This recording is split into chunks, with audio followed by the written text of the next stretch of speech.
Hey everyone. Got an audience, got a thumbs up already. I'm here, I'm alive, you're there, you're alive, excellent. I just printed off two documents. One of them was the exam review, and the other one was activity 17. So I'm ready to take questions on any of those. Let me know what you have as far as questions are concerned. Or if you have any other questions regarding this class, let me know. Activity 17, Courtney, is due at the start of class on Thursday. So let's see, I think I'm not sure which course you're in anymore. So it's either due at 2:15 or 3:45, depending on when your class is scheduled. If you have any of the others that are not yet graded, make sure you get those turned in, please. I'm not gonna fret too much about due dates and things like that on this 2-week exercise and moving from in class to sort of virtual classes.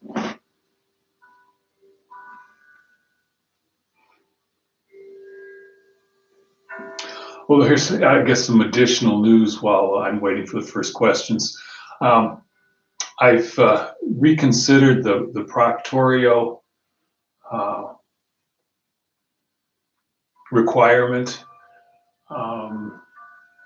basically because I never used it before, where the coordinator of the course has used it plenty of times, and I just don't want to lay another level of uncertainty on top of making sure the computers all work out. We're just going to forego it. You'll be on the honor system. I'll have you check a box that assures me that you're using just your brain on the exams and on the quizzes as we go forward. I do have the first quiz. I've created the first quiz on Blackboard.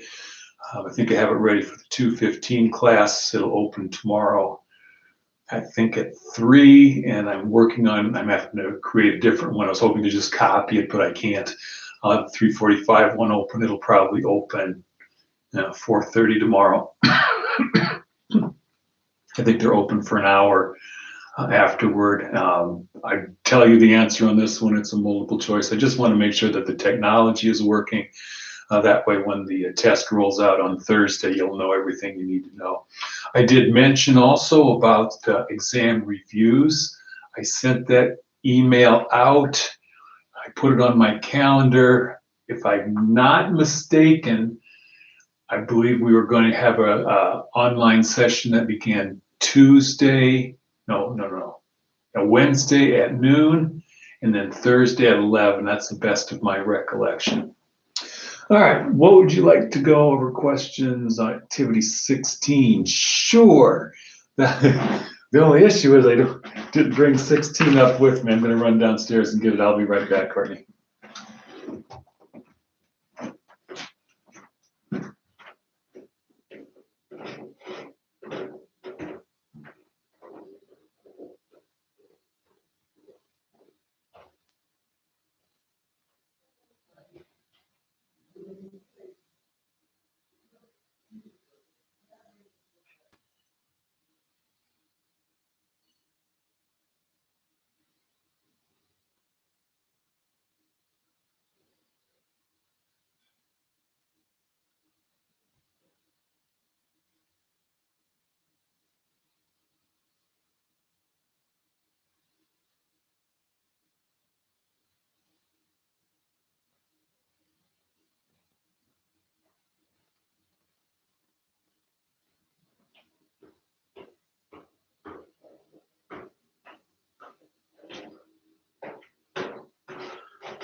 All right, back.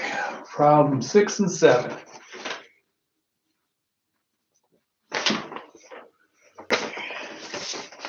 Let's start with 6.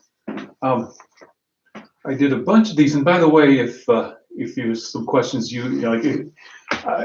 went over both 6 and 7 in a lot of detail in class on Thursday.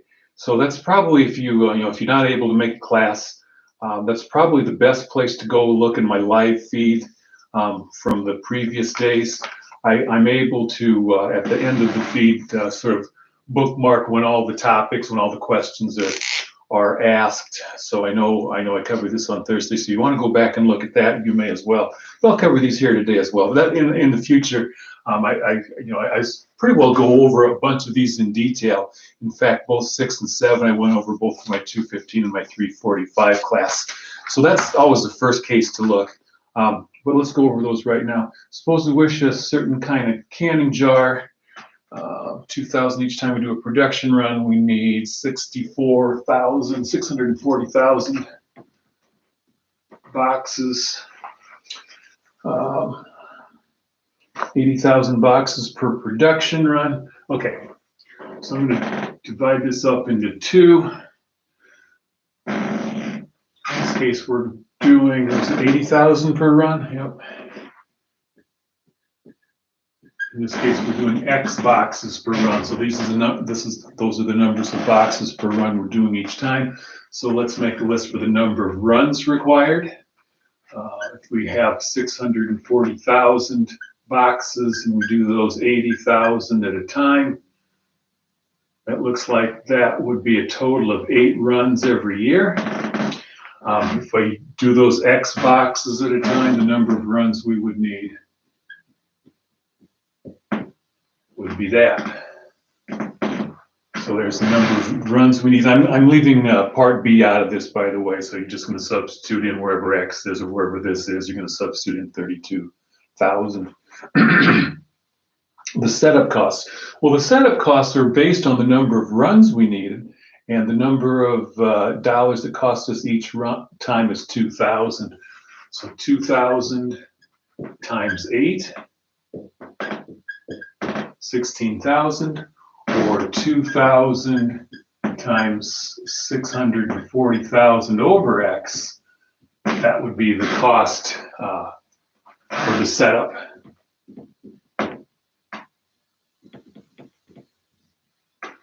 Okay. We need the annual storage cost. Well, the storage costs are based on how many we have in our in each production run. If we manufacture 80,000 at a time, what happens is those sell out, then we set up, and those sell out, and those we set up again, and those sell out. We don't have, on average, we don't have all these 80,000 in storage. In fact, we only have half that many in storage. So the number that I have in storage on average is going to be exactly half of whatever my production run size is. If it's 80,000, then half of that is 80,000 over 2. So the number in storage would, I guess, be my next column down. This is going to be 80,000 over 2, or 40,000 in storage on average. This is going to be X over 2. Now, what does it cost to store a box? Each box is $10 a year. So if we have this many boxes in storage, 40,000 times 10 would be $400,000. That would be the storage cost. If we manufacture 80,000 a year. If we manufacture X a year, it's $10 times the number that we have in storage on average. That would be 5X. There's the storage cost, and there's the setup cost. So I've done both part A and part C there, and I did them simultaneously just so you could see what my thinking was if I knew the number of boxes in each run, or if I just using a variable to represent the number of boxes in each run. So my thinking went straight through the same way. How many runs do I need? What's the setup cost? Well, that's based on the number of runs. What's my storage cost? Well, that's based on the average number of boxes of jars I have in storage. Multiply that by 10, and there's the storage cost. Now, if you notice on this one, the storage costs were eating us alive, where the setup costs were pretty minimal. So it's probably not going to be the minimum cost. You're probably going to do a few more runs, do a few less each production run. That way your storage costs will be reduced significantly as your setup costs grow, probably a little more slowly. Let's figure that out. So the variable cost function, these are the only two things that vary. The number of dollars for setup costs and the number of dollars for storage costs. Those are the only things that vary. So that's going to be our variable cost function. Those two costs added up. So C of X will be whatever those two things multiply out together to give. I'll do that. Let's see, 1, 2, 3, 4, 5, 6, 7 zeros. 5, 6, 7, and then 64 times 2 is 128. So let's see, get that commas where they belong. Looks like it's 1,280,000,000 over X plus 5X. There's the variable cost function. And now finally we have something where we can use some algebra and some calculus to solve this. The graph of this, I can tell that that has a vertical asymptote at 0. So I'm guessing that the graph of this is going to probably look something like that. I also notice that x goes to infinity. This just becomes a 5x. That should be a fairly straight slope of 5 as we get further and further down the road from 0. Let's calculate the first derivative, see if we can find the critical point, see if we can find that place where the first derivative is 0. Well, remembering that this x in the denominator is the same thing as this function, x to the minus 1 plus 5x. That way you don't have to mess around with the quotient rule on this one. Bring the power down, reduce the power by 1. I end up with the first derivative being negative 1,280, a bunch more zeros over x squared plus the 5. Derivative of 5x is 5. Now I'm ready to set this equal to 0 and solve. Well, if I set this equal to 0,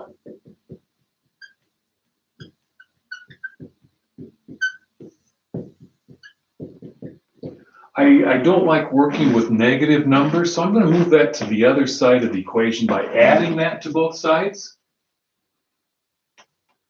So if I add this fraction to both sides, I'm left with 1,280,000,000 over x squared is equal to 5. It's like about 3 steps of algebra are left to solve this. There's only a single x here, so I'm not going to have to do anything fancy. Just try to get x by itself. If I multiply both sides of this equation by x squared,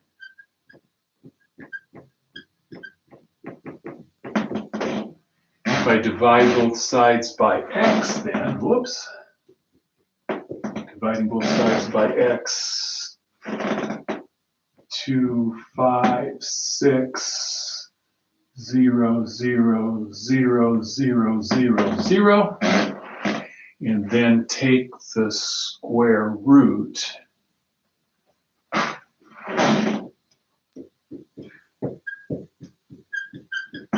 did this one enough times, I think, a couple of weeks ago that I remember that that was 64,000. So now we have to remember, oh, I suppose we're going to use the second derivative test too to make sure that we found a minimum. Well, if that's the minimum value, then the second derivative test tells us, I found a critical point right out here at 64,000. I'm not even sure if that's 64,000 anymore. I have to think back. Nope, it wasn't.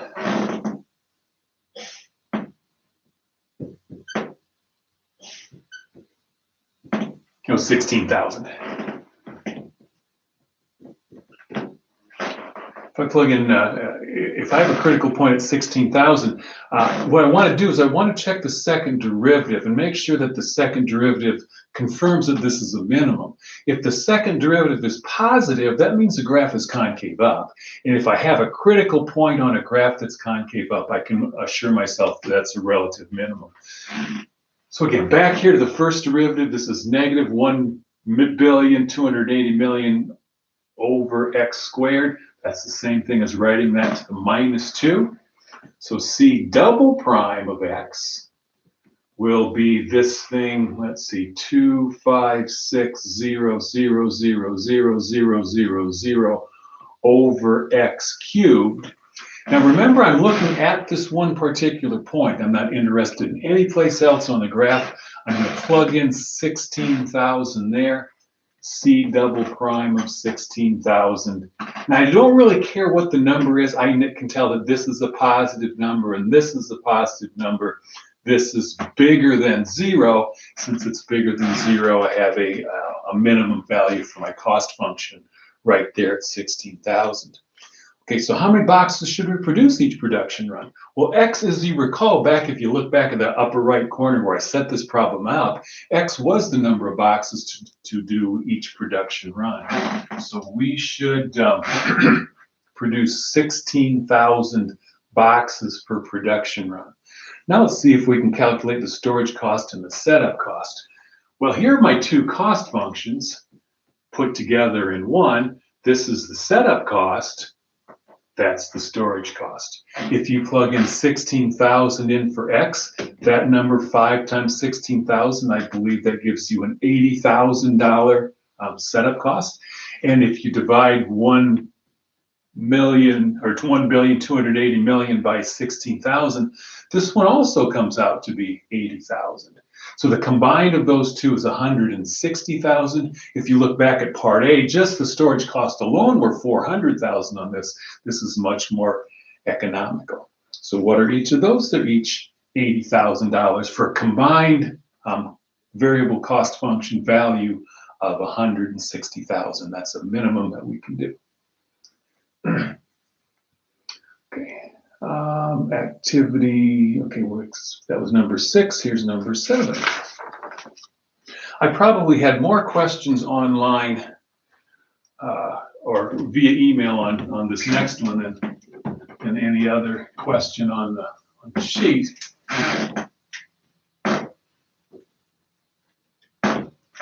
And I'm going to go over this one. Instead of using part A and part C, I'm going to go with part B and part C. A lot of students were okay with, I did it online, A and C, but they missed part B. So I'm going to look at part B. Let's see. So that is, let's see, if in part B I've decided that this part right here is 150. On the setup of the problem, the stone wall is 50. And then I'm going to oppose that one to pretty much the same diagram. This one now is X. That's still 50. I'm going to try to keep myself really well coordinated and see what I can understand. All right. In all cases, I have 500 yards of fencing. In letter B, I've decided that this little stub fence is going to be 150. And if that's 150, then I know one of these other pieces, I know this down here has to be 200. So if this is X, I know this one down here must be X plus 50. It has to be 50 more than the others. That's how much I have for that. I guess I'm going to call that the long side on each. Now I'm going to calculate how much fence do I have left for those other two sides. So how much have I used so far? 200 there, 150 there. I've used 350. How much have I used here? X plus 50 and X I've used up 2X plus 50. Well, if I've used up 350 on this diagram, that means I have 500 minus 350, or 150 left. If I've used up 2X plus 50 on those two pieces of fence on this one, that means I must have 500 minus, in parentheses, 2X plus 50. And if we distribute the minus sign and collect like terms, that is going to be 450 minus 2X. That's how much fence is left. Okay. If I have 150 feet of fence left, I still have to build these two sides. So I divide that by 2. The length of the opposite sides, in this case, would have to be 150 divided by 2 would be 75. If I have this much fence left over for this diagram, then each of those pieces again must be the same size. I'm going to do the same idea. This is the amount of fence left divided by 2.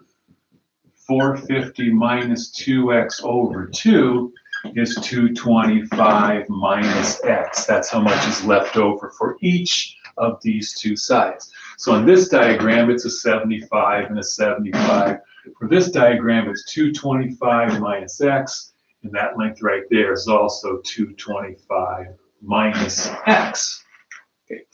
Now here's one thing that I like to do to make sure I got this right. I'm going to add up all these pieces, this, plus this, plus this, plus this. And if I add all those like terms, 225, that's 450, plus 50, that's 500. X minus x plus x minus x is 0. If I add all those pieces of fence that I built on beyond the stone wall, they certainly do add to 500. I do the same thing here. 75 and 75 is 150, 150 and 150 is 300, 300 and 200 is 500. I want to make sure I've got this going right. Okay, now our task on here was to maximize the area enclosed. I could calculate the area of this one pretty easily. It's whatever 200 times 75 is. Grab out the calculator, figure it out.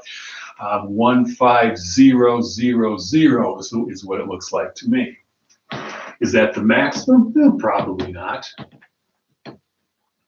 But I want to maximize the area, and I remember that area is length times width. So my length in this one is x plus 50. Now remember, it's this whole rectangle that I want to maximize the area. And I multiply that by 225 minus x. Now, I had a couple students who struggled a little bit after this, so I'm going to work this all the way through this time. If I distribute this x through the set of parentheses, 225x minus x squared plus 50 times 225, let's see, that's 0, 25, carry the 2, 10, 12, carry the 1, I guess that's 11, 250, and then minus 50x. Straightening that out, making it look pretty, 11250 minus plus 175x minus x squared. So I combined those two like terms and came up with that polynomial. That's my area function, and that's the function I want to try to maximize. So I'm going to take the derivative of it, find a prime, and if I do that, I get 175 minus 2x. Set that equal to 0 to look for the critical point. Solve that and you get x is 87.5. Add 2x to both sides, divide by 2. So the x value of 87.5 should be the value that allows me to calculate the maximum area. Now, it's not the maximum area. In this case, this x represents what that stub wall length was. So let's, we'll do a quick double check on this one. A double prime in this case is always -2. I don't even have to evaluate that at any point. This graph is always concave down. So at x equal 87.5, I have a maximum value. Now, I want to know exactly what that maximum value is. So here's how I'm going to construct my fence. I'm going to build that to be 87.5. So the rectangle that I'm left with has this piece is 87.5. This piece is 137.5.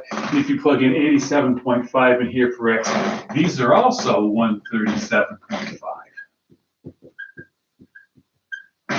So that's what that fence should look like. 50 feet of stone wall, 87.5 feet of fencing material for that one, 137.5 for the rest of them. And the maximum area here is whatever those two numbers come out to be measured in square yards. So that should allow us to wrap up part F. Connor, can we go over question 1, activity 17? Yeah, thanks Courtney for straightening me out. 16,000 is correct. Okay, 17, let me sort through this, here we go. Question 1, sure. A company is constructing a rectangular office building that must, and I'm going to go through these a little more slowly. We'll do this a little more interactively. And I'll pause and have you stop and think about things as we go through. Company's constructing a rectangular office building that must have 120,000 square feet of space.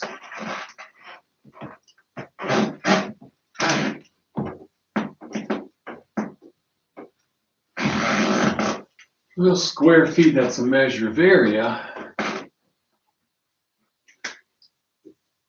Don't know a whole lot about the dimensions, but I do know that that must have 120,000 square feet of area. I know the area. Okay. The cost of material on the faces that faces the street is $4.50 a foot. So maybe we'll pretend the street's out here. This is $450 per foot. Okay, there's my rate for the front. And the rest of them, if you look on any downtown building, you know, all the good money spent on the front, the rest are usually cinder blocks. The side is just 200 per foot for the rest. So 200 per foot cost for that side, and for that side. So there's the constraints of the problem. I think we have one more constraint. Yeah, the front and the back must be at least 300 feet. So we can't make this any less than 300. It'll look silly otherwise. Before you set up a function, find the cost of the shell of building the front and the back are exactly 300.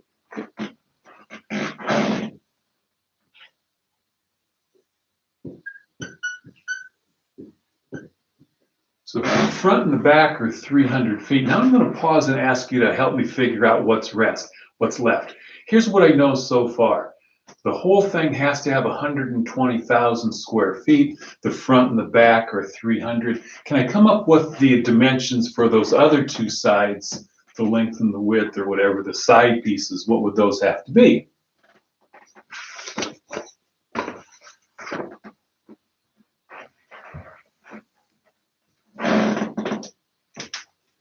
Again, I'm going to do this sort of a side-by-side comparison. I'm going to start with part A and then work part C of it as well. So here's the known, and here's the variable. Make this a little smaller too, I think, maybe.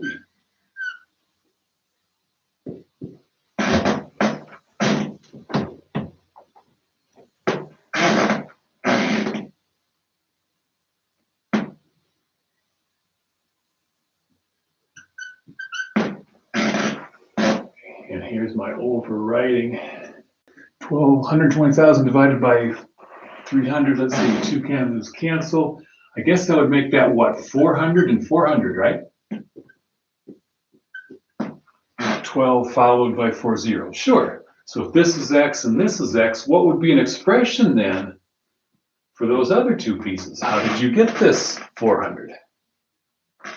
120,000 divided by 300. So this side, these two sides would have to be what variable expression?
Yeah. I'm looking for an expression. Back on this one, when we knew these were 300, we were able to do this calculation and figure out the length of those other two sides. I'm just calling this x in this case. What would be an expression that I could use for the length of those two sides?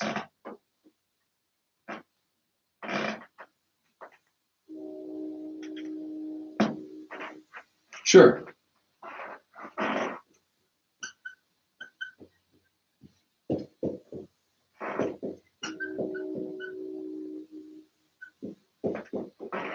By the same measure, this will have to be the total square footage divided by what the front and the back sides are. Right? Good. So I'm not going to do any calculations any differently on this one where I don't know the numbers, as opposed to this one where I do know one of the numbers. How did I get this 400? I took the total square foot and divided it by the length of the front and the back. Length times the width after all is area. Area is, so the width will be length, the area divided by length. All right, now let's go back and figure out what the total cost is going to be. So I'm going to figure the cost on the front plus the back plus two sides. All right, so the front, let's see, the front was the expensive stuff. That was $450 per foot. So the front is going to be 450 times 300. There's the front. The back was less expensive. The back was $200 per foot. Forgot my dollar sign on that. So that's 200 per foot, and the back side was 300. And then the sides totaled up. I'm just going to multiply this by 2. Two sides. Each of those sides cost 200 per foot, and each of those sides were 400 feet. So the front is 450 a foot times 300 feet. The back was $200 a foot times 300 feet. Each of the sides were $200 per foot of length and 400 feet long. So add all those together. Someone on the internet let me know how many dollars that came out to be. Now what we're going to do with this variable case is again come up with what the cost is for the front, what the cost is for the back, and what the cost is for each of the two sides.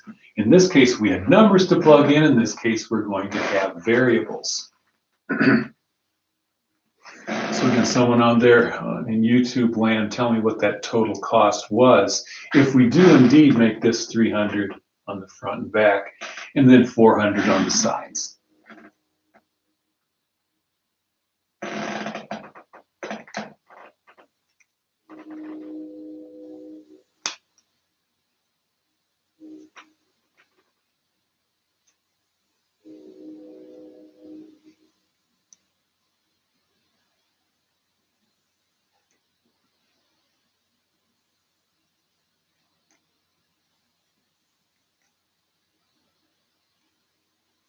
Okay, thanks, Connor. $355,000.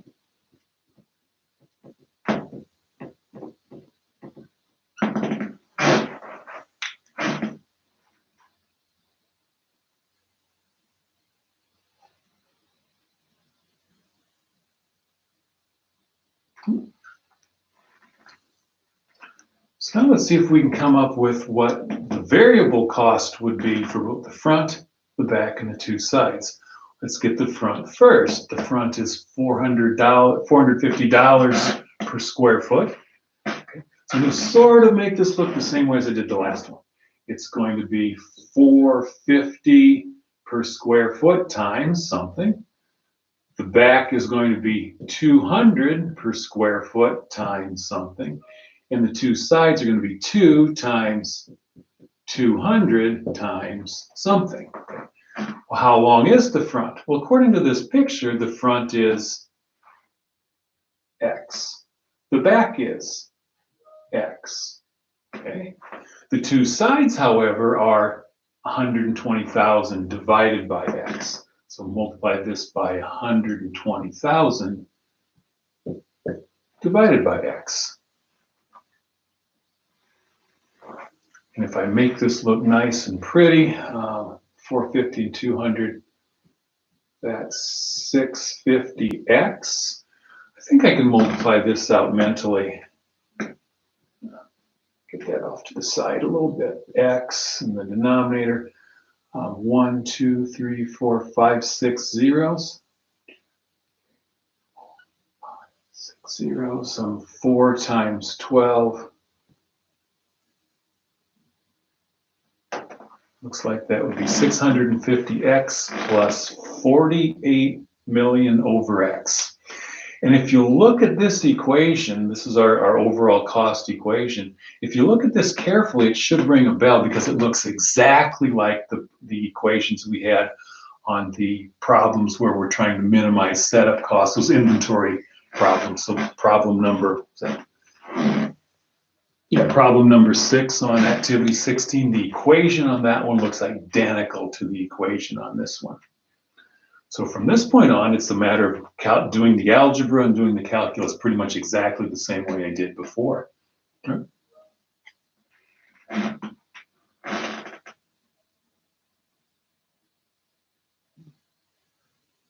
I'm going to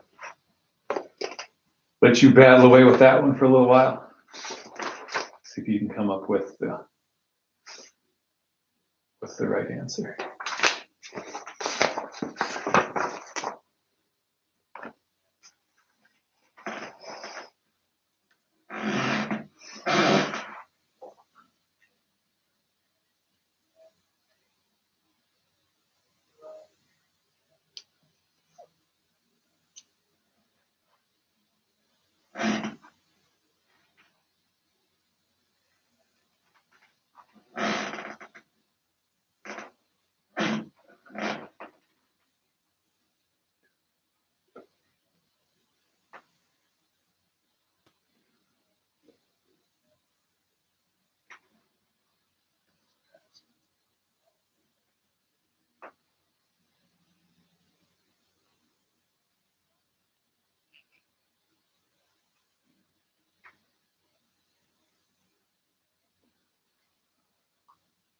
Like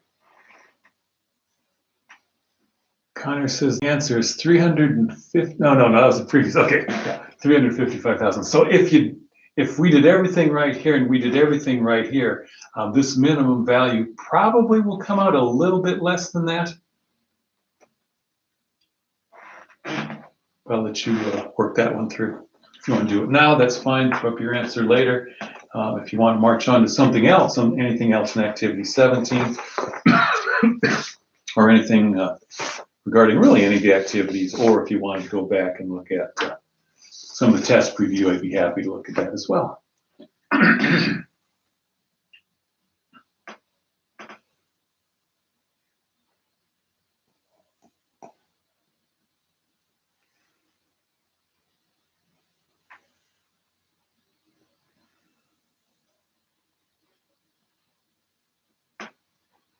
I guess my long-range goal on these is to be able to get you to read the equation, assign the variables, and then be able to come up with all of the stuff that needs to be done as you work through one of those. And there will be a challenge one, I think, on the exam where there'll be a slight change on exactly the things we've been doing in class.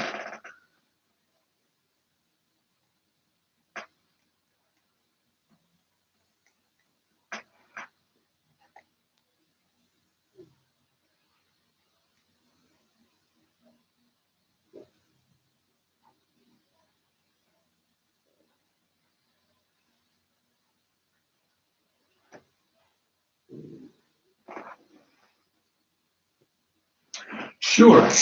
Okay. Excuse me.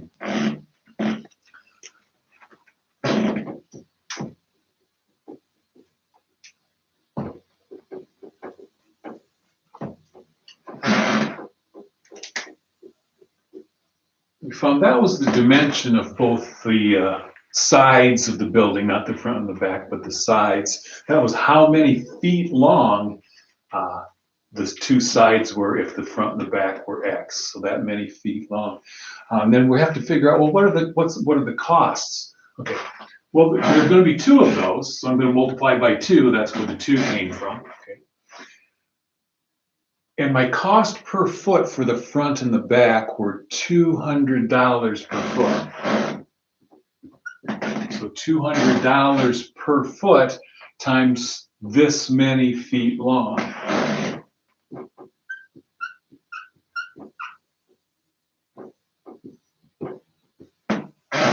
So if I just considered this one case, and I wanted to figure out how much this side costs, I would multiply how much it costs per foot, $200 per foot. I could put units here too, I guess. This would be dollars per foot, and the length of this side we determined to be 120,000 over X, that many feet long. So when you consider just this one side, it would be $200 per foot long times that many feet. That would be the cost of this side. But since these two are identical, I just chose to multiply it by 2. And hopefully I did the multiplication right. Checked about 4 times. That doesn't necessarily mean anything. 1, 2, 3, 4, 5, 6 zeros. So I like it.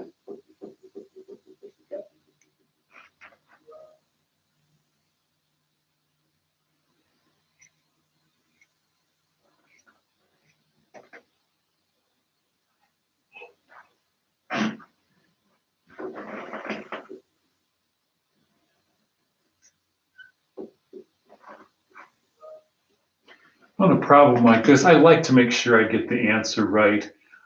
So I like to resort to online help if I can. Wolfram Alpha is a great tool. If you go to wolframalpha.com and type in find minimum value of, and you type this in, it'll do the algebra and the calculus for you just to make sure that you get the answer right.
I'm not sure exactly how this came out, but do make sure that your answer I guess is in that range. The front and back have to be at least 300 feet long. Otherwise, it's just going to look odd sitting there in its lot.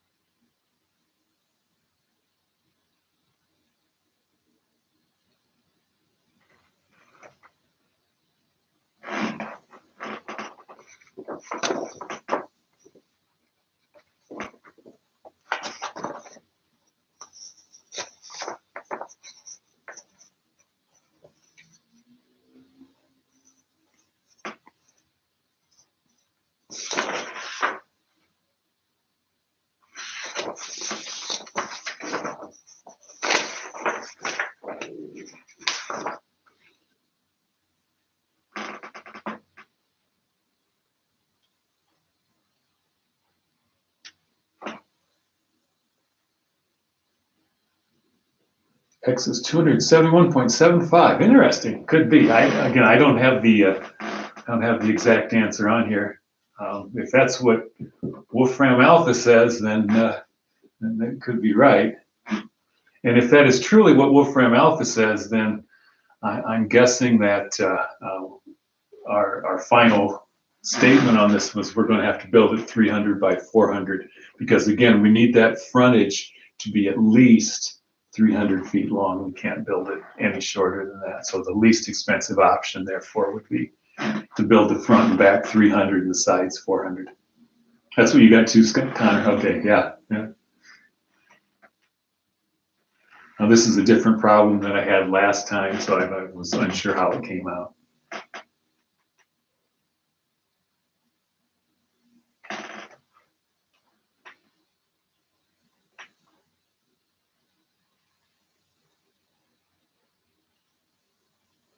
So I guess really we maximized this right away, didn't we? The building should be 300 on the front, 400 on the sides, and the minimum cost would be $355,000.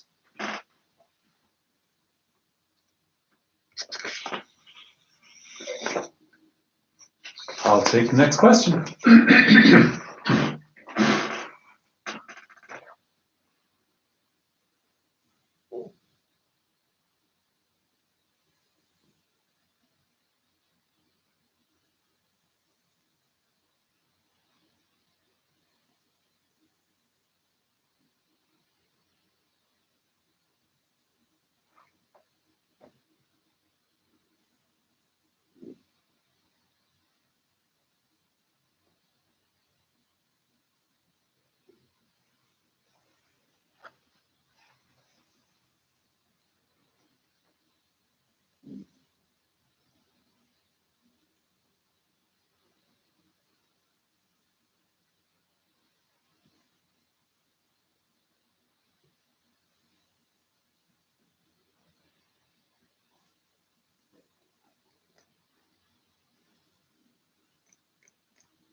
All right, any other questions? I'll wait around another couple minutes or so, but if there's nothing else, I guess I can get started on finishing up Thursday's exam activity. Yeah, 17 question 2. Does the total cost of production equal fixed? There's no fixed cost and variable cost any place on this problem, if that's what you're referring to, Connor. The total cost on this one is going to be, this will be the cost of the front and the back. This will be the cost of the sides. That's what those two things would represent, right? There's the front and the back. There's the length of the two sides. So there's the cost of the front. There's the front and back, there's the cost of the two sides. So there's no fixed or variable cost any place in this problem, just the cost of the fronts and the costs of the sides, and then the overall, I guess, cost of the shell itself. 17Q2. Price demand equation for laptop is given by P of X is, where X is the yearly demand and P of X is the price in dollars. Question 2. Oh, and question 2.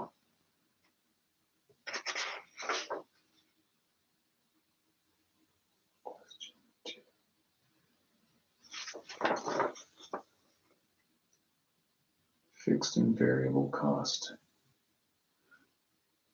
Oh, gotcha.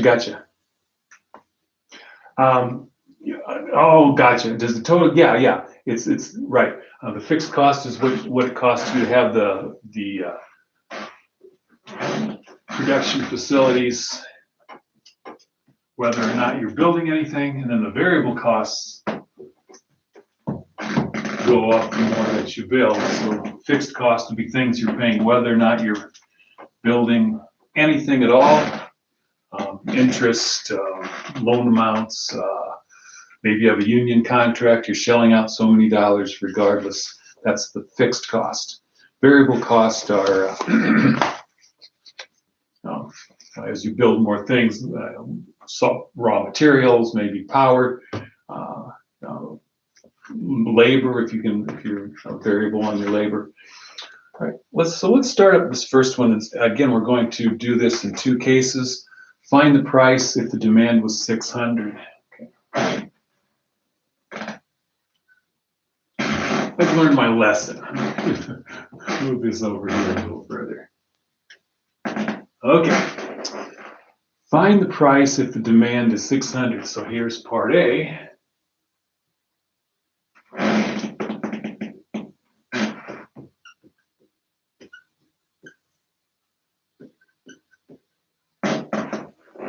Oops, 6,000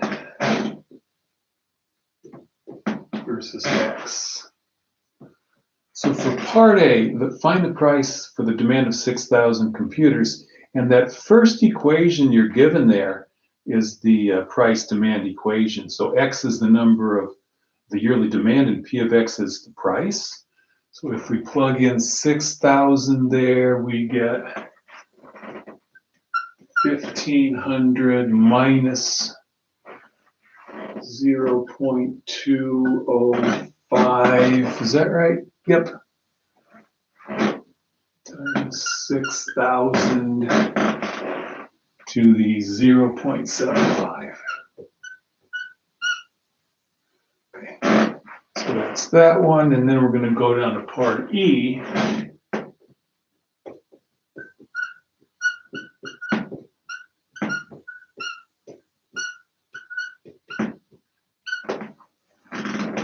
So this will be the price if the demand is 6,000. This is the price if the demand is X. So I'm going to grab a calculator there and tell me what that price would be.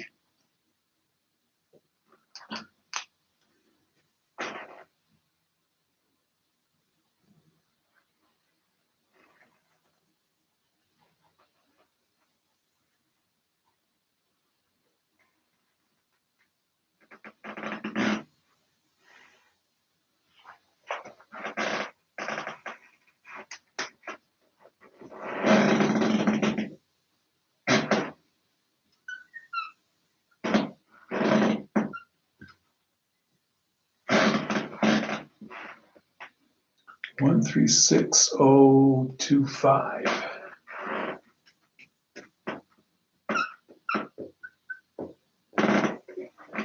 Now this is the price demand equation. That means if we manufacture and sell 6,000 of these per year, the price we can charge would be $1,360.25. If we produce more, then the demand is, if we produce more, the demand is going to drop off a little bit of the, I'm sorry, the price is going to drop off a little bit. I'm going to maybe take a quick look at this graph, by the way. So here's X, and here's P of X. It's your typical demand function. As the price is high, as the price is high, the demand is low. As the price comes down, the demand gets bigger. So that's an inverse relationship. So now we're on part B. We need to come up with what the revenue would be for the demand of 6,000. So if the demand is 6,000, this is what the price would be set to be. What could we come up with here for the revenue? What would be the revenue in that situation? We're manufacturing and selling 6,000 of these computers, and the price for those computers, the retail price is $1,360.25. What would I do? How could I come up with the revenue?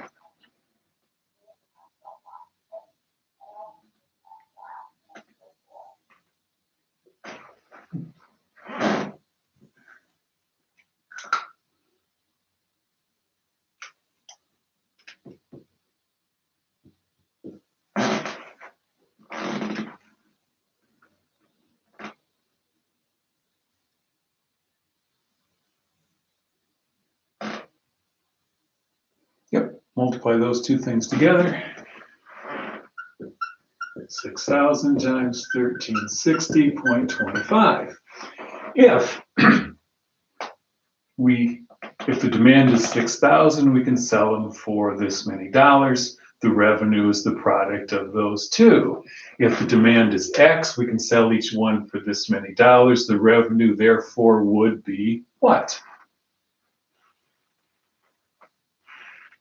So tell me what up here is following F.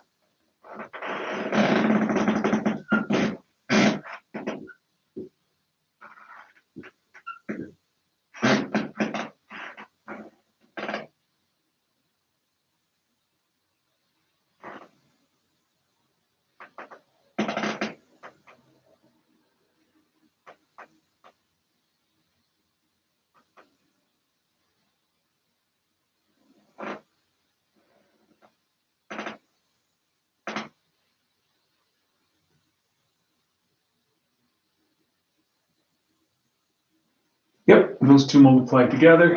So in this case, it would be 1,500 minus 0.205x to the 0.75 multiplied by x. We're not going to treat these numbers we don't know any differently than we treat the numbers we do know. And if you wanted to simplify that, you certainly could. 1,500x minus 0.205x to the 1.75. Okay, there's our revenue if we manufacture and sell X of those computers every year.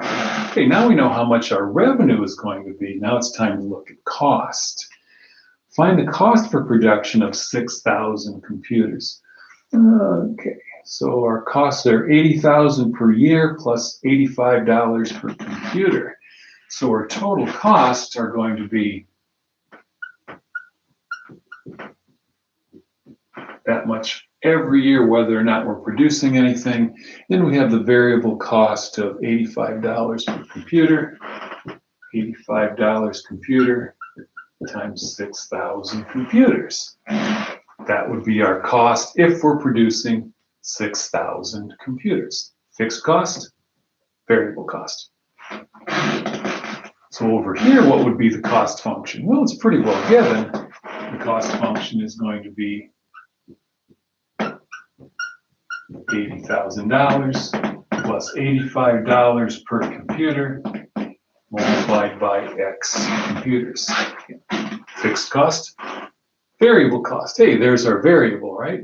A nice straight linear function, slope and intercept form. Find the profit if the demand is $60,000. So if you want to calculate this out, calculate this out.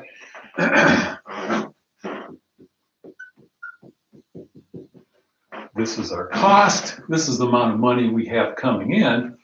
Profit, of course, is always revenue minus cost.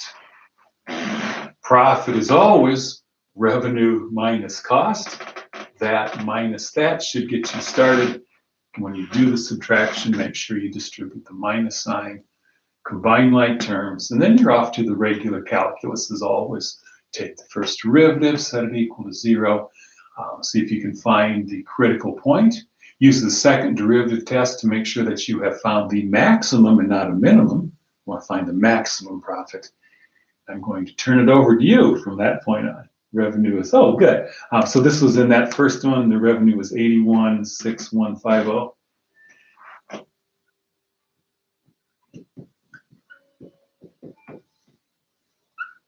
That seems to be spot on. Yep. The cost was 590.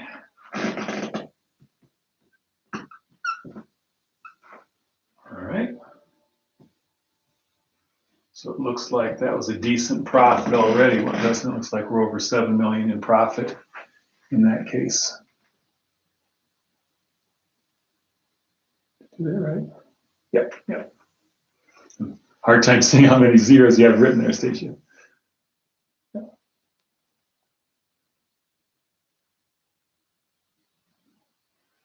Well,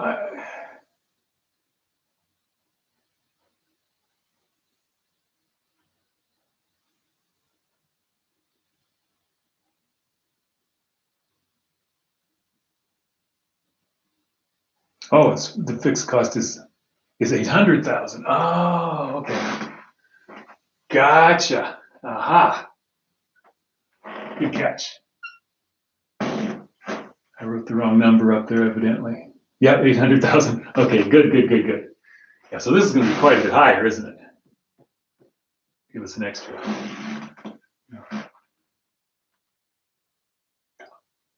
Good catch. So kind of when you had the 1,310,000, was that the profit?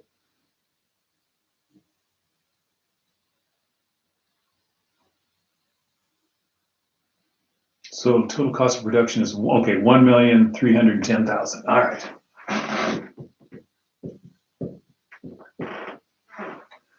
Okay, so there's 800. Let me think about this for a second. 48, that's about another 5. Yeah, that's spot on. Good, good, good. Yeah, I'm buying those two. Subtraction between the two will yield you 6 million and change.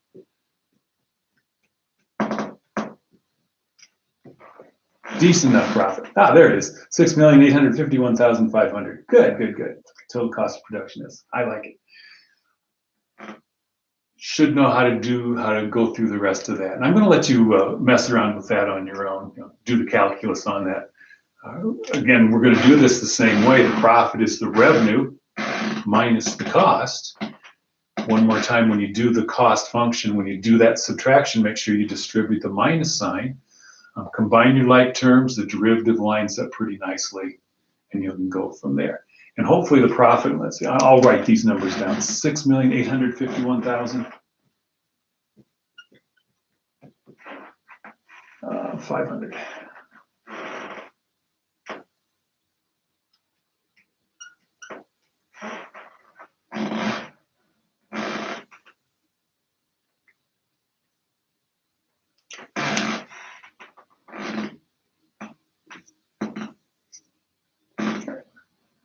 So I think, thanks for straightening me up there on that extra zero. I'll make sure I'm extra careful with it tomorrow. So yeah, we're doing pretty well, making 6,000 computers a year. I'm not sure if that's the most or not. Again, I'll let you finish that on your own.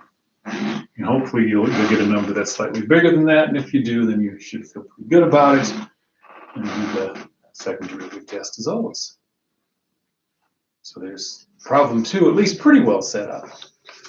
Problem 3 is a whole lot like the problem we had. I think it was on activity 15 where we had the orchard and the number of trees per acre. This is sort of a spin-off on that.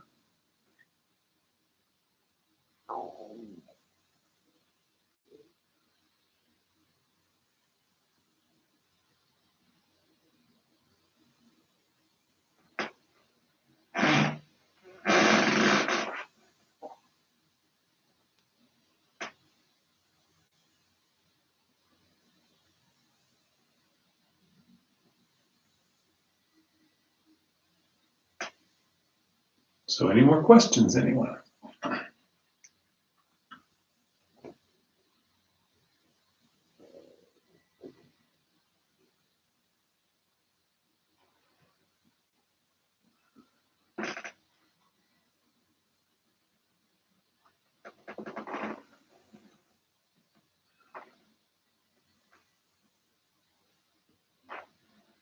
Yep, you're welcome. You're welcome, Connor. Look forward to talking with each of you sometime during class tomorrow. If you have any other questions regarding how things are going, send me an email. I was able to get Collaborate Ultra up and running in these 2 courses, so we can do some video chats, one-on-one or small group video chats as well. So let me know via email if any of that appeals to you or if you're struggling on any of this. Otherwise, I'm signing off for now. I'll talk to you tomorrow.